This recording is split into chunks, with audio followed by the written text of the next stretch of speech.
श्रीराम महायज्ञ समितिर प्रथम कार्यक्रम प्रभु श्रीराम आदर्श रे तल्लीन होइकी युवपीढ़ी सकाळु सकाळु रास्ता को आसी थांती। यार ना मातृभूमि पई गणदौड़। ये मातृभूमि पई गणदौड़ राष्ट्रवाद झंकार युवपीढ़ी मानक भितर जागृत करे। एभली एक विशाल भव्य एवं अभिनव कार्यक्रम रे सामिल है निजक मु धन्य मन करि पारिछि।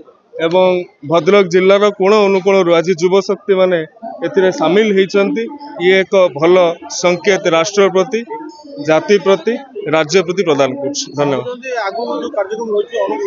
निश्चय भाव में प्रथम कार्यक्रम अभूतपूर्व सफलता जो श्रीराम महायज्ञ समितिर नगर संकीर्तन सारा भारत वर्ष रे स्वतंत्र स्थान लाभ करिछि ताहा अभूतपूर्व हम। यही अवसर में मुझे समस्त को निवेदन करी समस्ते भक्ति भाव सहित श्रृंखलित भाव ये संपूर्ण कार्यक्रम में जोगदेव।